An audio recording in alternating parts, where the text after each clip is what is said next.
When I walked into my parents' living room that night, I expected a simple family dinner but left knowing I was nothing more than a bank account to them. For 34 years, I'd been the dutiful daughter, the successful one who bailed them out of financial disasters, who paid for renovations, who kept their dreams alive with my hard-earned money. But as those devastating words about their will echoed in that familiar Boulder living room, I realized they'd been planning to rob me of everything while still expecting me to fund their comfortable retirement. They thought they could control me forever. They were wrong. My name is Madeline Ross, and I should have known something was wrong the moment my mother's voice turned saccharine on the phone that Tuesday afternoon.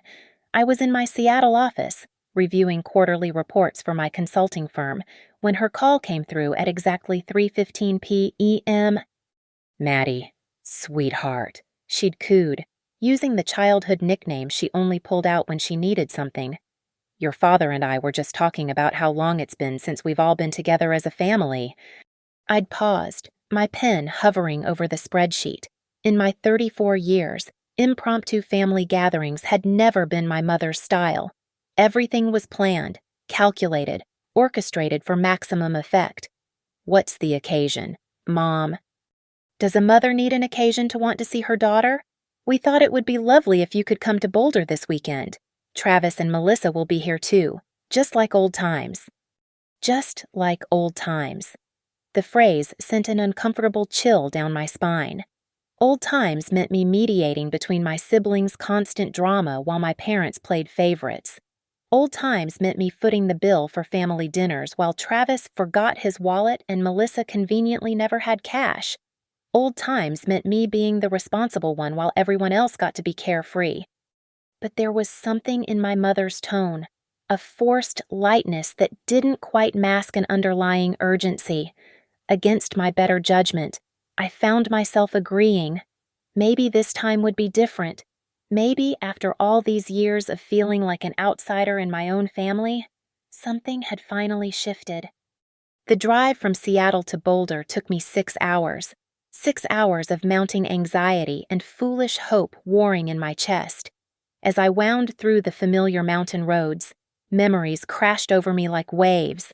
This was the route I'd driven countless times during college, during the early days of my business, during every crisis that required my immediate attention and my open checkbook.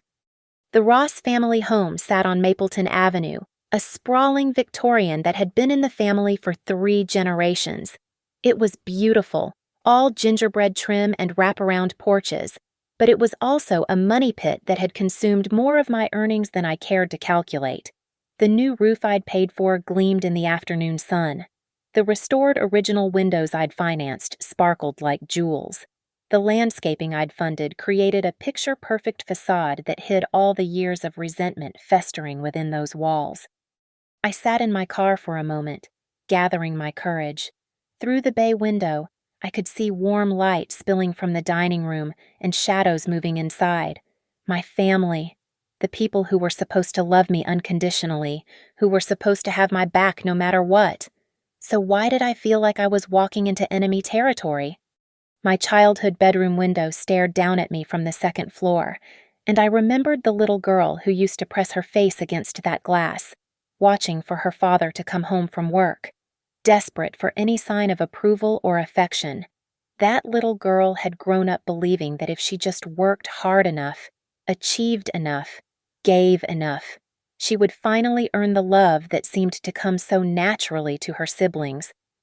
The front door opened before I could knock, and there was my mother, Elizabeth Ross, perfectly coiffed as always, wearing the pearl necklace I'd given her for her 60th birthday. Her smile was radiant, but her eyes held something I couldn't quite read. "There's my successful daughter," she exclaimed, pulling me into a hug that felt more like a performance than genuine affection. Come in, everyone's dying to see you." As I stepped into the foyer, breathing in the familiar scent of vanilla candles and old wood, I caught a glimpse of my reflection in the antique mirror by the stairs. I looked tired, older than my 34 years, wearing the weight of too many years spent trying to bridge the gap between who I was and who my family wanted me to be. From the living room came the sound of laughter. Travis's booming voice and Melissa's musical giggle. They sounded so carefree, so comfortable in this house that had never quite felt like home to me. I straightened my shoulders and followed my mother toward the voices, toward whatever this evening would bring. I had no idea I was walking toward the moment that would change everything. The dining room felt different that night, charged with an electric tension I couldn't identify. Travis and Melissa were already seated at the mahogany table, the same table where I'd done homework while they played video games, where I'd eaten countless silent dinners feeling like a stranger in my own family. Travis, now 31, had filled out since I'd last seen him, his perpetual 5 o'clock shadow making him look older, but no more responsible. Melissa, 28, was perfectly put together as always, her blonde hair styled in waves that probably cost more than most people's rent. Well, look who finally graced us with her presence, Travis said, not bothering to stand as I entered. The Seattle success story herself. Melissa's laugh tinkled like wind chimes. We were just telling Mom and Dad about your latest business expansion. Sounds like you're absolutely rolling in it these days. There it was, that familiar knot in my stomach that formed whenever my financial success became the topic of conversation. In this family, my achievements were never celebrated, they were weaponized. Business is good, I said carefully, taking my seat across from them. The chair felt foreign despite being the same one I'd occupied for decades. My father, Richard Ross, emerged from the kitchen carrying a bottle of wine, an expensive Bordeaux that I recognized because I'd bought it for them last Christmas. His salt and pepper beard was neatly trimmed, and he wore the cashmere sweater I'd given him for his birthday. Everything about this scene felt staged, rehearsed. There's our little entrepreneur, he said, his voice carrying that patronizing tone that had always made me feel small. How's the consulting world treating you? As we moved through dinner, roast beef with all the fixings, prepared with ingredients I'd later realize were purchased with money from the monthly support I'd been sending, the conversation felt stilted, artificial. My parents asked surface-level questions about my work, while Travis regaled us with stories about his latest failed startup attempt, and Melissa complained about her job at the boutique marketing firm where she worked part-time. It was at 8:45 p.m., just as my mother served her famous apple pie, that the trap finally sprung. Actually, Maddie, my father said, setting down his fork with deliberate precision, there's something important we need to discuss with all of you. It's why we asked you to come tonight. The temperature in the room seemed to drop 10 degrees. I felt my shoulders tense, that old familiar response to my father's serious tone. Your mother and I have been working with our attorney to update our will, he continued, his eyes focused somewhere over my left shoulder. We wanted to make sure you all understood our decisions. My mother nodded, her hands clasped tightly in her lap. We've given this a lot of thought, and we believe we've made the fairest choices for everyone. Fairest? That word hit me like a physical blow because I knew, with the certainty that comes from 34 years of disappointment, that whatever they were about to say would be anything but fair.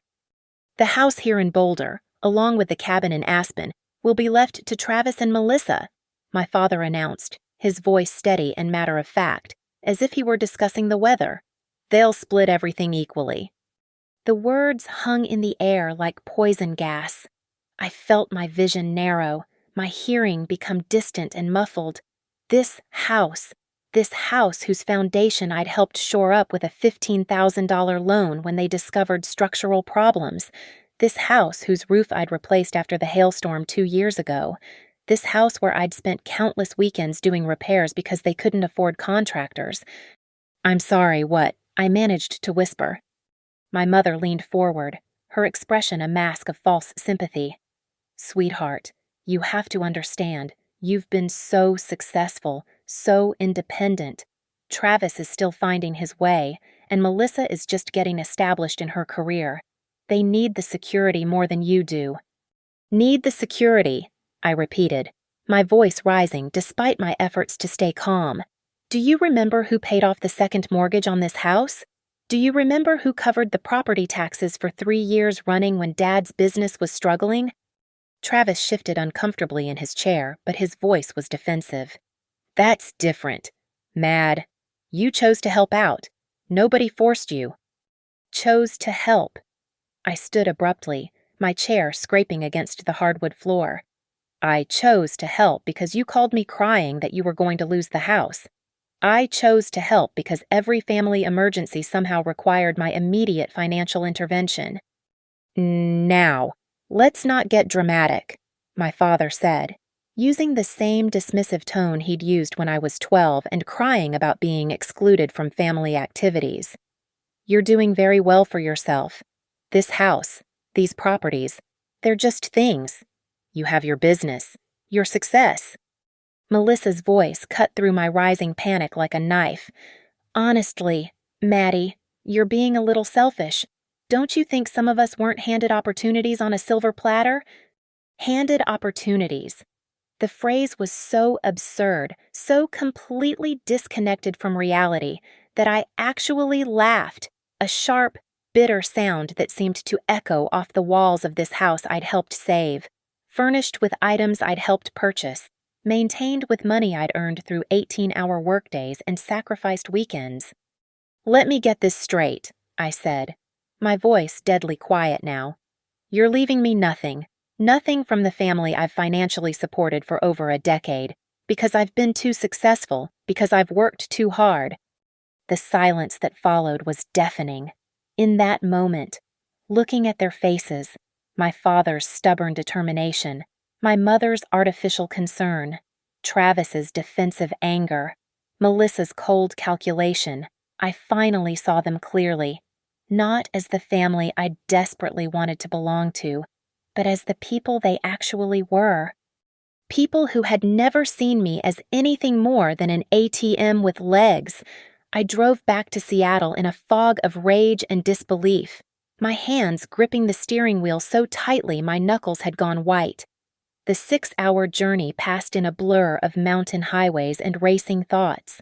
But by the time I pulled into my downtown parking garage at 2:30 a.m., one thing had crystallized in my mind with perfect clarity: I was done. The next morning, I sat in my home office with my laptop open and my banking app loaded. There it was, staring back at me in black and white, the automatic transfer I'd set up 3 years ago. $2,100, transferred to my parents' account on the 15th of every month like clockwork. $25,200 a year. Over the past decade, I'd given them well over $200,000 in direct support, not counting the emergency payments, the house repairs, the bailouts. My finger hovered over the cancel transfer button, such a small action that would change everything. I clicked it. The confirmation message appeared: recurring transfer canceled successfully. For the first time in days, I could breathe. But the relief was short-lived. Within hours, my phone started buzzing with texts from my mother. The first few were casual check-ins, asking if I'd made it home safely. Then they became more pointed. Maddie, the bank called about a payment issue. Can you call me? Then increasingly frantic. The mortgage payment didn't go through. Please call ASAP. Madeline, this isn't funny. Call me back right now. I turned my phone to silent and focused on work. For the first time in years, I threw myself into my business with complete concentration, unburdened by the constant anxiety of wondering when the next family crisis would require my intervention. I had 3 major client presentations that week, and without the distraction of family drama, I nailed every single one. By Thursday, the voicemails had started. My father's voice, tight with barely controlled anger. Madeline, I don't know what game you're playing, but you need to call us back. We have responsibilities, obligations. You can't just disappear. My mother, tearful and manipulative. Sweetheart, I don't understand why you're being so cruel. After everything we've done for you, how can you abandon us like this? Travis, predictably aggressive.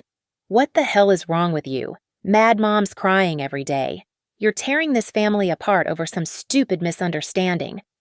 But it was Melissa's message that truly revealed their mindset. Look, I get that you're upset about the will thing, but that's years away. Right now, Mom and Dad need your help.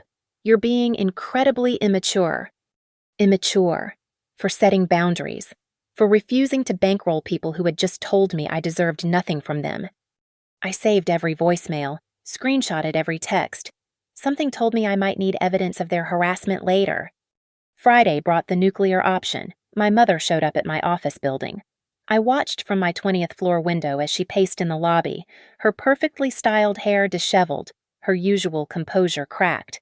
She stayed for 2 hours before security finally asked her to leave. That evening, I did something I'd never done before I blocked all of their numbers. The silence that followed was both terrifying and liberating. For the first time in my adult life, my phone wasn't buzzing with family emergencies, guilt trips, or requests for money. I ate dinner without checking my bank balance. I slept through the night without anxiety dreams about foreclosure notices or hospital bills. But the peace didn't last long. By Sunday, they'd found workarounds, emails from accounts I didn't recognize, messages through LinkedIn, a call from my great-aunt Helen in Denver, clearly coached with talking points about family loyalty and forgiveness. "Your parents are beside themselves, dear," Aunt Helen said, her voice heavy with concern.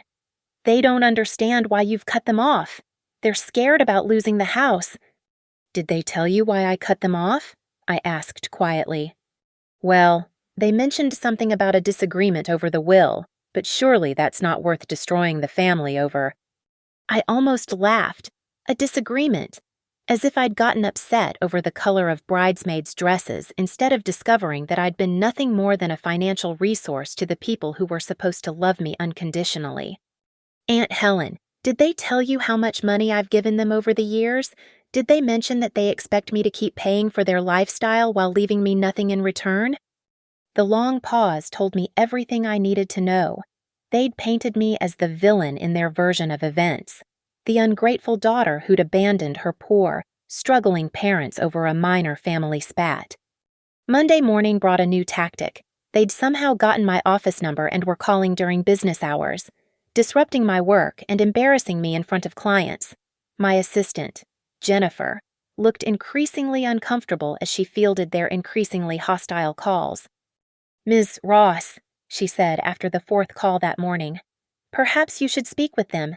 They seem quite persistent." That's when I realized they weren't going to stop. They weren't going to accept my boundaries or respect my decision.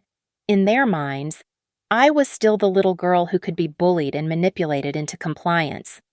They were about to learn how wrong they were. I picked up my phone and, for the first time in a week, called my parents back. My mother answered on the first ring. "Maddie." "Oh, thank God. We've been so worried."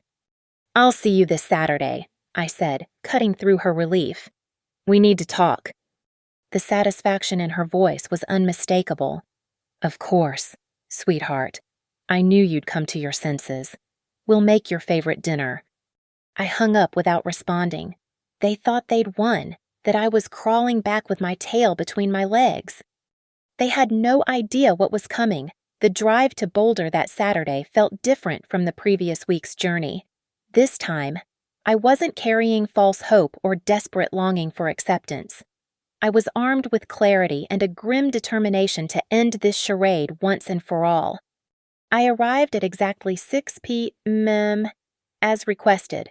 The house looked the same, pristine, welcoming, a perfect facade hiding the rot within.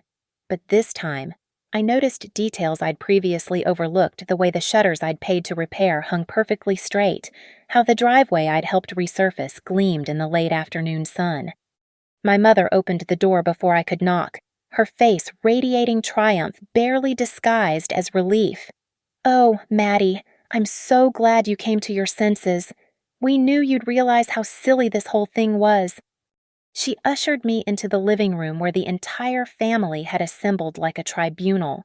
Travis slouched in the leather recliner I'd bought them for Christmas 2 years ago, while Melissa perched on the edge of the sofa, her expression somewhere between smug satisfaction and nervous anticipation. My father stood by the fireplace, his posture radiating patriarchal authority. "Sit down, sweetheart," my mother said, gesturing to the chair positioned directly across from the rest of them. "We need to clear the air about this whole misunderstanding." Misunderstanding. The word hung in the air like smoke from a fire I was about to fan into an inferno.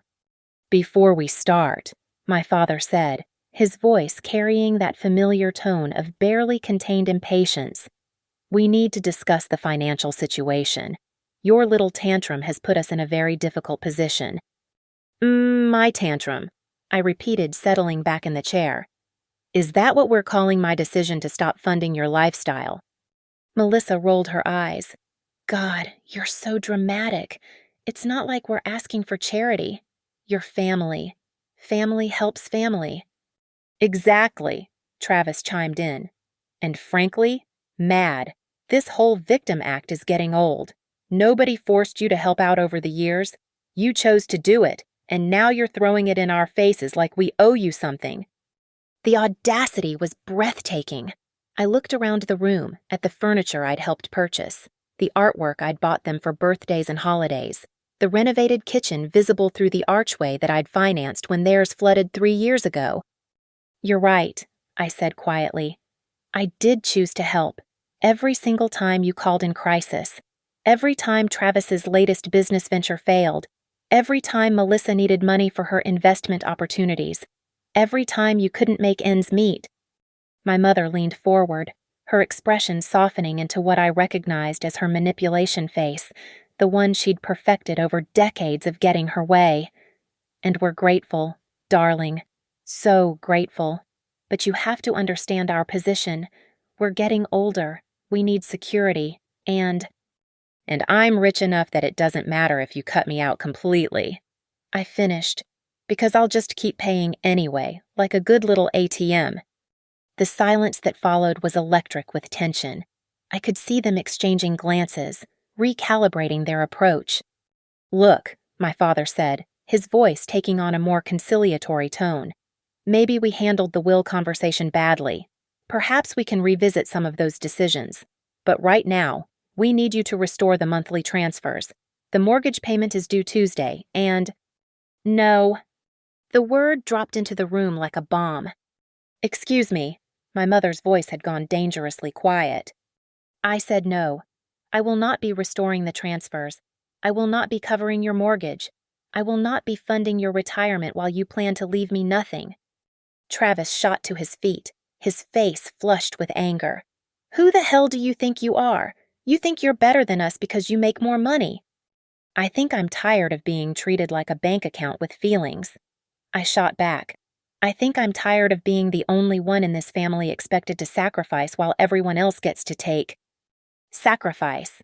Melissa's laugh was sharp and cruel. "You live in a luxury apartment in Seattle. You drive a BMW. You vacation in Europe. What exactly are you sacrificing?" "My self-respect, apparently," I said, standing up.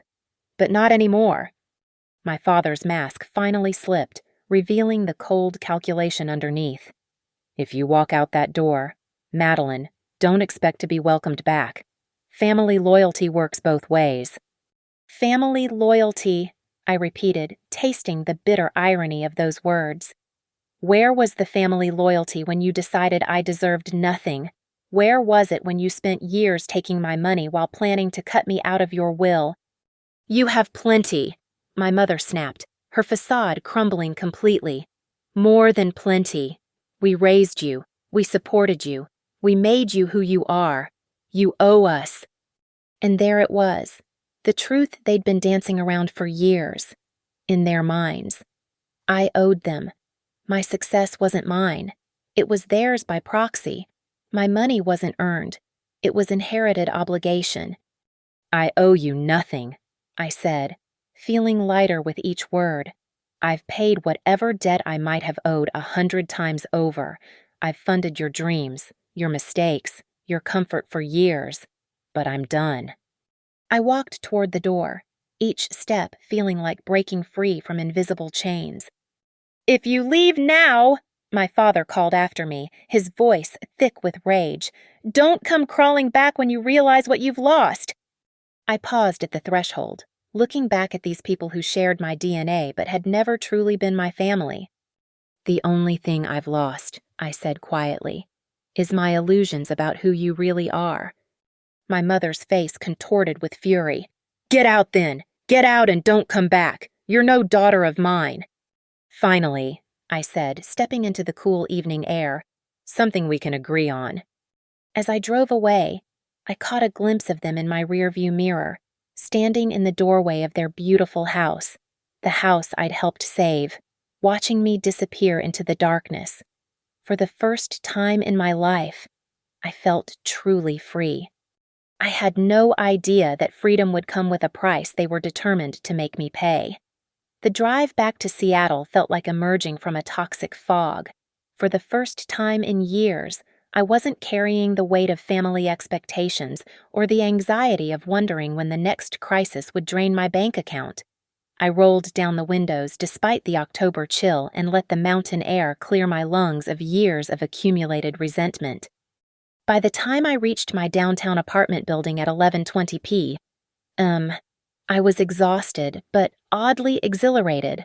I'd finally said everything I'd been holding back for decades.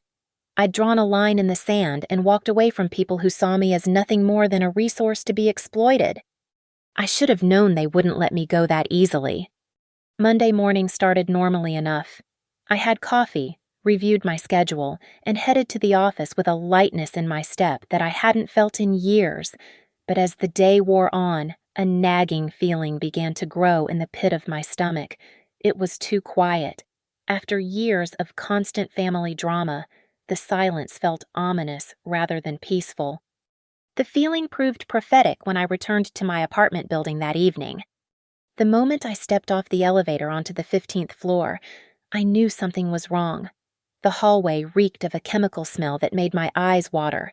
As I approached my door, the source became horrifyingly clear. My apartment door was completely sealed with expanding foam insulation. Thick, yellowish foam had been sprayed into every gap around the frame, creating an impenetrable barrier that had hardened into a concrete-like consistency. The stuff had oozed under the door and spread across the hallway carpet in grotesque, alien shapes. "Jesus Christ," I whispered, pulling out my phone to call building security. Marcus, the evening security guard, arrived within minutes, his face grim as he surveyed the damage. "Ms. Ross, I am so sorry. This happened sometime between 2 and 4 p.m. We're checking the cameras now." "Cameras," I said, the word snapping me out of my shock. "Yes, check the cameras." While Marcus made calls, I stood in the hallway staring at what had been my sanctuary. The foam had destroyed not just my door, but also damaged the expensive hallway carpeting and potentially the door frame itself. Whoever did this had committed serious property damage, and I had a sinking feeling I knew exactly who was responsible. 20 minutes later, Marcus returned with building management and a tablet showing security footage. "We got him," he said, his voice tight with anger. "Take a look." The timestamp read 2:47 p.m. The video showed a figure in a baseball cap and sunglasses approaching my door with several cans of expanding foam. Despite the disguise, I recognized the build, the walk, the way he moved with aggressive purpose. "Travis." "That's my brother," I said, my voice steady despite the rage building in my chest. The building manager, Mrs. Patterson, was furious. "This is criminal vandalism, Ms. Ross. The damage to the carpet alone will cost thousands to repair, not to mention your door and frame." As we spoke, my phone buzzed with a text from an unknown number. "Hope you like your new decorating. Family loyalty works both ways. T." I screenshotted the message immediately. "I want to file a police report," I said.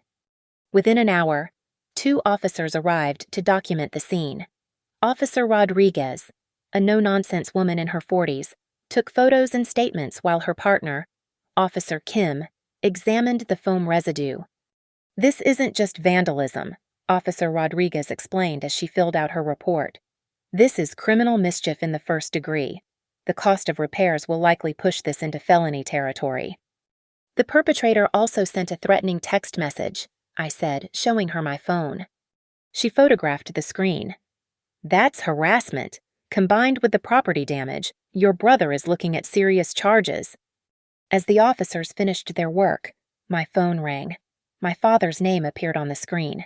Against my better judgment, I answered. Madeline. His voice was strained, careful. We heard about what happened at your apartment. Travis is very sorry. He was upset. He wasn't thinking clearly. He committed a felony, Dad. A felony. Now, let's not blow this out of proportion. It's family business. We can handle this internally, work something out. You don't need to involve the police. I laughed, a sound devoid of humor. Involve the police. They're already involved. Travis sent me a text basically confessing to the crime. The silence on the other end stretched for several seconds. When my father spoke again, his voice had hardened. What do you want? Madeline, money for repairs. We can discuss restoring your portion of the will, but involving law enforcement in family matters is unacceptable. What I want, I said slowly, is for Travis to face the consequences of his actions, for once in his life. You're making a mistake, my father warned. This kind of vindictiveness will destroy any chance of reconciliation. Good, I said. I don't want reconciliation with people who think criminal behavior is an acceptable response to not getting their way. I hung up and immediately called my lawyer. David Stern had been handling my business legal needs for 3 years. He was sharp, practical, and utterly unsentimental about family drama. When I explained the situation, his response was immediate. Document everything, he said. Photos, police reports, repair estimates, the text message. This isn't just about the criminal charges. You have grounds for a substantial civil lawsuit. I want them to pay for this, I said. All of it. The repairs, the hotel costs while my apartment is uninhabitable, the emotional distress, everything. They will, David assured me. But Madeline, you need to be prepared. This is going to get ugly. Family disputes always do. That night, sitting in a hotel room downtown while contractors worked to assess the damage to my apartment, I felt something I hadn't experienced in years, the satisfaction of knowing that for once, my family would face real consequences for their behavior. They'd thought they could intimidate me into submission, terrorize me back into compliance. They'd gambled that my desire for family connection would override my self-respect. They'd lost that bet. And tomorrow, they were going to find out just how expensive their mistake would be. The estimates came in Tuesday morning like a series of financial sledgehammers. The door and frame replacement $4,800, hallway carpet restoration $3,200, professional foam removal and wall refinishing $2,400, hotel costs for the week I'd be displaced $800. That was just the beginning. David had also recommended I hire a cleaning service specializing in chemical contamination to ensure my apartment was safe to reoccupy. Another $1,200. The security deposit I'd lost on the damaged hallway would need to be reimbursed. Then there were the intangible costs: lost work time, emotional distress, the violation of my personal sanctuary. By Wednesday morning, the total had reached $14,000 in documented damages. That's when my father called. Madeline, we need to talk. His voice was tight, controlled. This has gone far enough. Has it? I asked, reviewing the contractor estimates spread across my hotel room desk. Because from where I'm sitting, it feels like it's just getting started. The police called Travis this morning. They want him to come in for questioning. Good. He should probably bring a lawyer. The silence stretched between us like a taut wire. When my father spoke again, his voice carried the weight of barely contained desperation masquerading as authority. What will it take? Madeline, what do you want to make this go away? Make this go away. I repeated. Dad, your son committed a felony. He destroyed my home. He sent me threatening messages. This isn't something that just goes away. He was upset. You cut off all financial support without warning. You humiliated the family with your dramatic exit. Travis reacted emotionally. Travis reacted criminally, I corrected. And now he's going to face the consequences. Look, my father's voice shifted, becoming more businesslike. We'll pay for the damages, all of them, but we need you to drop the criminal charges. Finally, an acknowledgement that actions have consequences, even in the Ross family.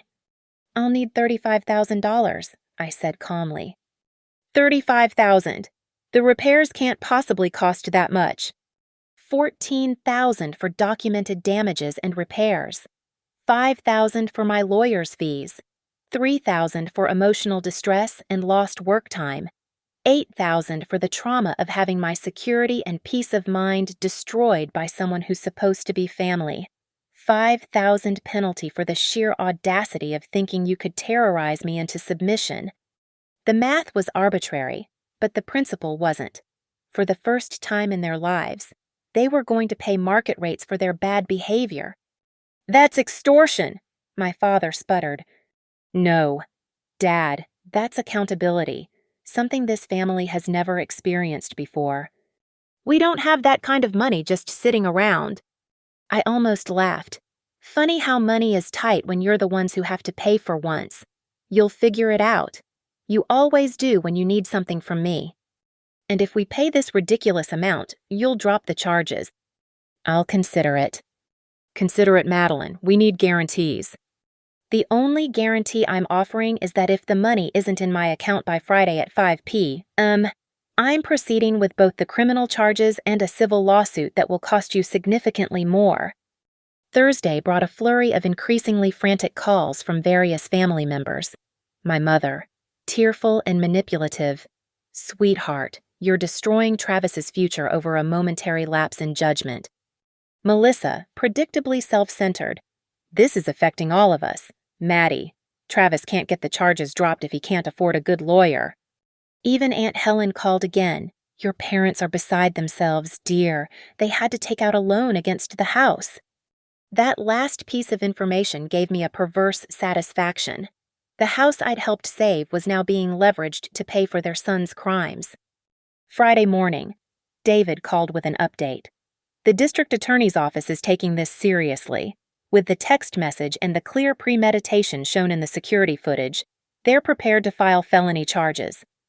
And if my family pays the restitution, it might factor into sentencing, but it won't make the charges disappear. Your brother committed a serious crime. At 3:30 p.m., my phone buzzed with a banking notification.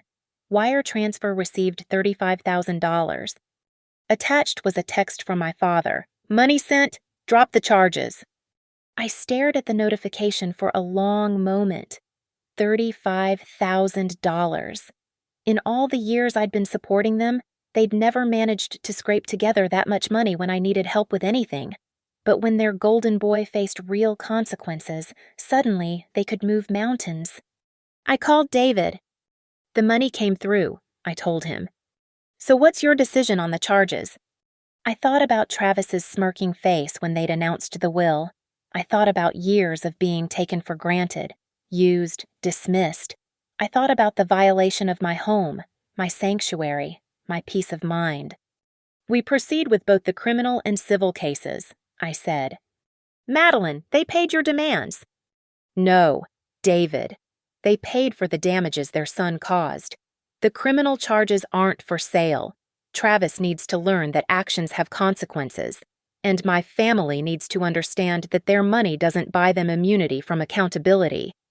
That evening, as I finally moved back into my restored apartment, I felt something I'd never experienced before in relation to my family power. For 34 years, they'd held all the cards, they'd controlled the narrative, dictated the terms, and expected my compliance through a combination of guilt, manipulation, and the occasional crumb of conditional affection. But now, for the first time, they needed something from me that money couldn't buy my mercy. And they were about to discover I was all out. The character assassination began the following Monday. It started subtly, a text from my cousin Sarah in Denver asking if everything was okay between me and the family. Then my college roommate Jessica called, concerned about a Facebook message she'd received from my mother expressing worry about my recent behavior and mental state. By Wednesday, the campaign had escalated. I received a LinkedIn message from a former client who'd somehow been contacted by Melissa, expressing concern that I was going through a difficult time and might not be fully present for upcoming projects. That's when I realized they weren't just trying to pressure me privately anymore. They were attempting to destroy my professional reputation and social connections, painting me as unstable, vindictive, and mentally unwell. The final straw came Thursday evening. My phone buzzed with notifications from Facebook, Instagram, and Twitter. Dozens of mutual connections had been tagged in posts by various family members. I opened Facebook to find my mother's carefully crafted public plea. It breaks my heart to ask for prayers during this difficult time. Our daughter Madeline has cut off all contact with her family and is refusing to allow us to work through our differences. We're heartbroken and confused by her sudden hostility. We raised her with love and gave her every opportunity to succeed, and now she's trying to destroy her brother's future over a family disagreement. Please keep our family in your thoughts as we navigate this painful situation. The post had dozens of comments from family friends and Boulder community members, all expressing sympathy for my poor parents and concern about my troubling behavior. Several people had shared it, amplifying the narrative that I was the villain in this story. I screenshotted everything. Then I opened a new document and began to write. Not a response post, not an angry rebuttal, but something far more powerful: the truth. Complete, documented, and undeniable. I worked until 3 a.m., crafting a detailed account of my relationship with my family. I included specifics, dates, amounts, bank records, photographs of repair work I'd funded. I documented every major financial contribution I'd made over the past decade, every crisis I'd resolved, every time I'd sacrificed my own needs for theirs. I wrote about the will announcement, the family meeting that followed, Travis's criminal vandalism of my apartment. I included the security footage screenshot showing him in the act, his threatening text message, and the police report number. But most importantly, I wrote about the pattern of emotional manipulation, financial exploitation, and the systematic devaluation of my contributions to the family. When I finished, I had a 5,000-word expose that read like a case study in family dysfunction. I titled it simply, "The True Cost of Family Loyalty." Friday morning, I sent the draft to David for legal review. "It's devastating," he said after reading it, "but you need to be absolutely certain you want to do this. Once you publish this, there's no going back." There was no going back the moment they decided to publicly smear my reputation. I replied, "The parts about financial contributions could be seen as private family matters. Not when they're asking for public sympathy while painting me as unstable. They made this a public matter." David made minor edits to protect me from potential defamation claims, then gave me his approval. Saturday morning at 10 a.m., I posted it to my Facebook, Instagram, LinkedIn, and Medium accounts. I tagged everyone who had been included in my family's smear campaign, ensuring they'd see my response. The reaction was immediate and explosive. Within 2 hours, I had over 300 comments and dozens of private messages. People were sharing their own stories of family financial abuse, expressing outrage at my parents' behavior, and praising me for speaking out. A former colleague wrote, "I always wondered how you managed to help your family so much. Now I understand you weren't helping, you were being exploited." My high school friend Amanda messaged, "Your mother tried to call me last week to get information about your state of mind. I thought it was weird. Now I know why." But perhaps the most satisfying response came from my great-aunt Helen, who commented publicly, "I had no idea about the financial details Elizabeth conveniently left out when she called me. Madeline, I owe you an apology." By Sunday afternoon, the post had been shared over 500 times. Local news outlets in both Seattle and Boulder had reached out for interviews.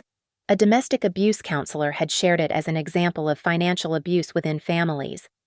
My mother's original post, meanwhile, had become a liability. The comment section was flooded with people who'd read my response, calling out her manipulation and lies. Several family friends publicly withdrew their support and apologized for judging the situation without knowing the full story. Monday brought the nuclear response I'd been expecting. My phone exploded with calls and texts from family members, all furious that I'd aired our dirty laundry in public. Travis, apparently posting from his lawyer's office. "You've destroyed any chance of this family ever reconciling. I hope you're happy." Melissa, predictably dramatic. "You've humiliated us in front of everyone we know. How could you be so cruel?" But it was my father's voicemail that revealed just how completely the power dynamic had shifted. "Madeline, you need to take that post down immediately. People are calling us, asking questions we can't answer. Your mother can't leave the house without people staring. This is destroying our reputation in the community. If you take it down, we can discuss adjustments to the will, but you're damaging the entire family with these lies." Lies. Even faced with documented evidence of their behavior, they still couldn't admit the truth. I didn't take the post down. Instead, I pinned it to the top of all my social media profiles. By Tuesday evening, local reporters in Boulder had picked up the story. The Ross family, once pillars of their small community, were now the subject of gossip and speculation about their treatment of their successful daughter. For 34 years, they'd controlled the narrative about our family. They'd been the loving parents with the difficult daughter, the generous people with the ungrateful child, the victims of my independence and success. Now, for the first time, the world was seeing them as they truly were: manipulative, exploitative, and willing to destroy their own daughter's reputation rather than accept accountability for their actions. The truth, as it turned out, was a far more powerful weapon than I'd ever imagined. The final blow came 3 weeks later, delivered not by me, but by the community itself. I was working late in my office when David called with news that made me set down my coffee and lean back in my chair with something approaching awe. "The Boulder Country Club has revoked your parents' membership," he said without preamble. "What?" "Apparently, several board members saw your post and did their own investigation. They discovered your parents had been soliciting donations for various family emergencies over the years: Travis's failed businesses, Melissa's student loans, medical bills that turned out to be cosmetic procedures.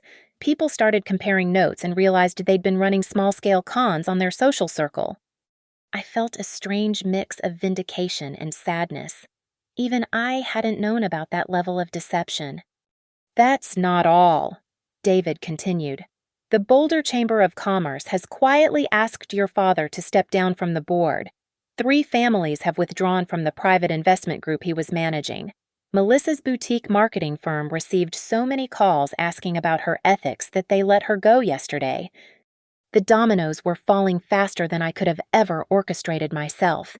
The reputation they'd spent decades building was crumbling under the weight of their own actions, now exposed to the light. But perhaps the most satisfying news came the following Monday.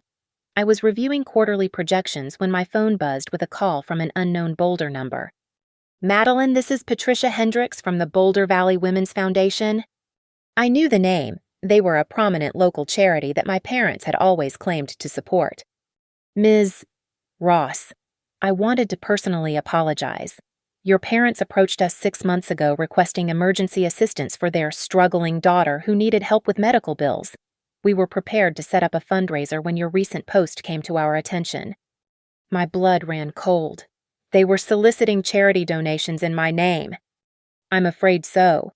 They provided what appeared to be medical documentation and financial hardship paperwork. We're now investigating how they obtained these materials. Identity theft, fraud. The crimes were adding up faster than Travis's legal team could handle." That afternoon, I received a final call from my father. His voice was different, not angry or manipulative, but hollow, defeated. "You've won, Madeline," he said quietly. "Is that what you wanted to hear?" I never wanted to win anything. Dad, I just wanted to be treated like a human being instead of a financial resource. "We can't stay in Boulder anymore. Everyone knows. Everyone's talking. Your mother hasn't stopped crying in 3 days. For a moment, I felt a flicker of the old sympathy, the ingrained need to fix their problems. Then I remembered the charity scheme, the lies they'd told about me, the years of exploitation disguised as family obligation. Where will you go? Travis has a friend in Phoenix who might rent us a place. Melissa's moving back in with us. We're selling the house. The house I'd helped save. The house they'd planned to leave to my siblings while cutting me out entirely. The irony was almost poetic. The Aspen cabin, too. Everything! The legal fees alone are going to bankrupt us. I should have felt triumphant. Instead, I felt oddly empty. This wasn't the revenge I'd imagined. It was just the natural consequence of their own choices finally catching up with them. I hope you find peace wherever you land, I said, and I meant it. Do you, he asked, find peace? I mean, was it worth it? I looked around my office, my successful business, my life free from constant crisis management, my bank account finally serving my own dreams instead of funding their disasters. I thought about sleeping through the night without anxiety, about making decisions based on my own needs for the first time in my adult life. Yes, I said simply. It was. 6 months later, I received a card in the mail with no return address. Inside, in my mother's careful handwriting, we're in Phoenix. Travis is working construction. Melissa is waitressing. We're learning to live within our means. I still don't understand what we did wrong, but I hope someday you can forgive us. I kept the card for exactly 1 day, then threw it away. Some bridges, once burned, aren't meant to be rebuilt. Today, I run a thriving consulting firm with 12 employees. I've traveled to 3 countries I'd always wanted to visit but couldn't afford while funding my family's lifestyle. I'm in a relationship with someone who values my success instead of seeing it as something to exploit. I sleep well at night. Sometimes people ask if I regret cutting off my family so dramatically. The answer is always the same. I don't regret standing up for myself. I don't regret demanding accountability. I don't regret refusing to fund my own disrespect. The people who were supposed to love me unconditionally proved that their love came with a price tag. My dignity, my boundaries, and my financial submission. When I refused to pay that price, their true nature was revealed. They lost everything: their home, their reputation, their community standing, their financial security. But they didn't lose it because of my revenge. They lost it because the truth, once exposed, showed a pattern of manipulation and exploitation that their social circle couldn't ignore. In the end, I didn't destroy them. I simply stopped enabling them to destroy themselves with my money. The rest was just gravity taking its course. Some might call it revenge. I call it freedom. Thank you for listening to my story. I'd love to hear from you. Where are you listening to this story right now? Please leave a comment below. Subscribe to the channel if this resonated with you, and share your own thoughts about family dynamics and setting boundaries. Your engagement means everything to me.